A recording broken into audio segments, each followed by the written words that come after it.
release or transfer to the civilian court. I asked you, under what legal regime, legal basis, are you using to keep him there?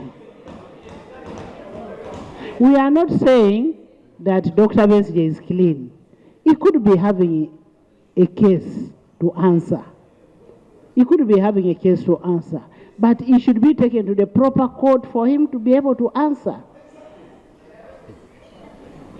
Under what legal regime?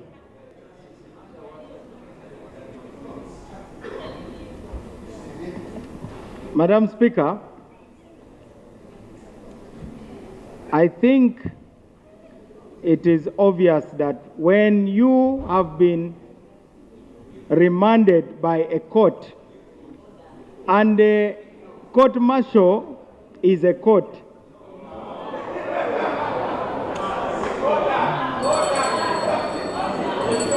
it is only the boundaries of the court-martial that have been delineated by the Supreme Court. The court-martial has not been abolished. The court-martial has not been abolished. The court-martial is the one that remanded Colonel Kizza Besigye.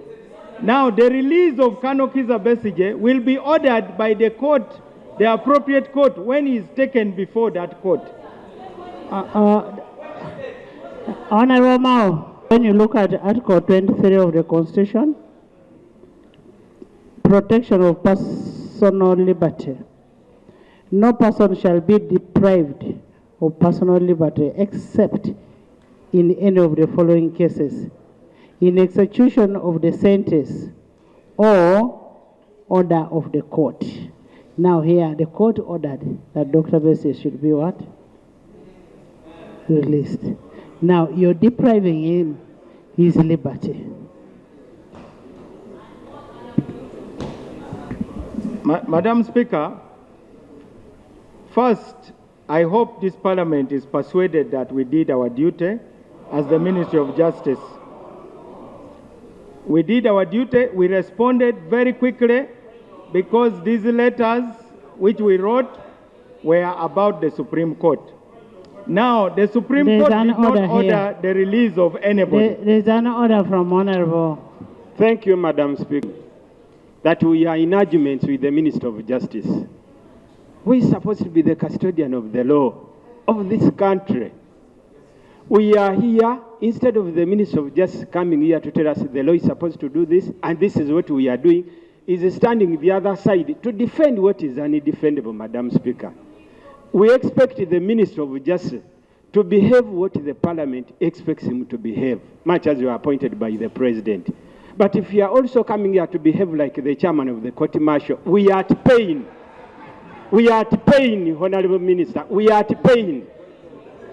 Madam Speaker, is it in order for the Minister, who is a member of Parliament, to come here and instead of debating like a minister, is debating like the chairman of the court-martial? Is it in order, Madam Speaker? Honorable members, we need to solve a problem. And the problem we need to solve is about an ailing person. And secondly, using a law which is not there to keep somebody in detention. When somebody is on pre-trial,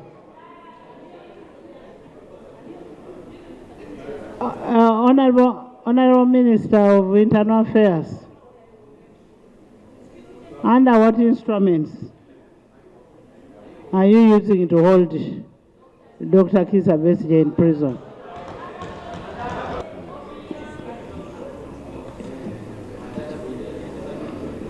Right Honorable Speaker and honorable members,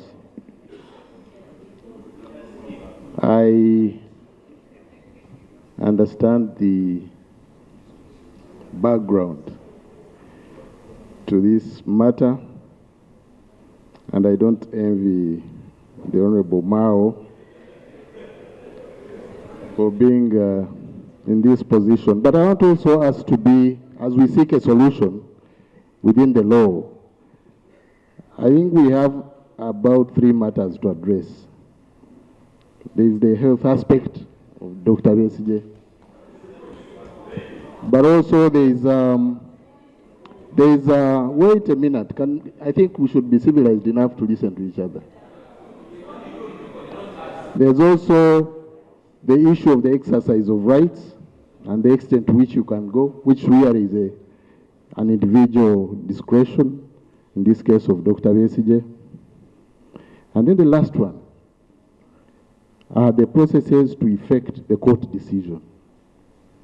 So, Honorable Speaker, as we address this question, I would want us to reconcile all the three, instead of, if I may say so, going back and forth, and we need to craft a solution around the three. But for now, I want to report, like the Honorable Minister said, the health aspects of Dr. Besigye are being addressed.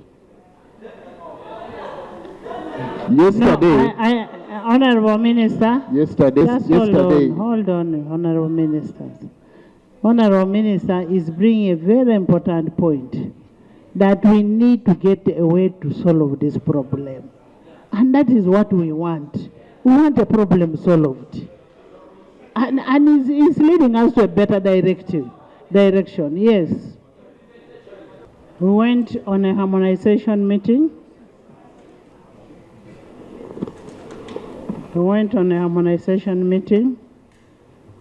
During the meeting, a number of issues were raised, and what was agreed in the meeting is that we want solutions. And because we want solutions, we, as a team, tasked Honorable Mao Norbert, Minister of Constitutional Affairs, Honorable Kafusi, the Deputy Attorney General, Honorable Mohos David, State Minister for Internal Affairs, and the leader of government business to go and make a follow-up on the case. And we expect them to come and report by 4 today. Next item. Item 3 on the order paper. Statement by Minister on the Ugandan.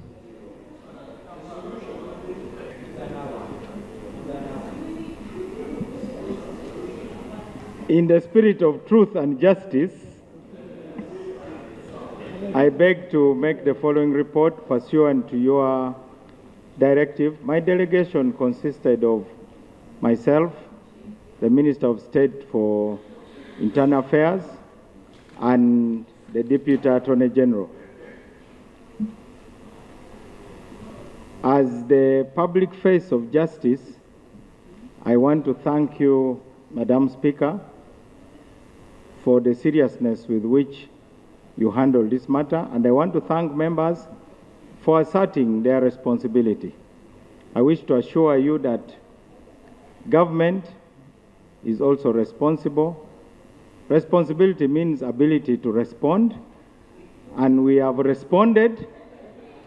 And now I wish to inform this House, Madam Speaker, that by the time we reach the court, the lawyers of Colonel Kizza Besigye had actually been engaging with the judiciary.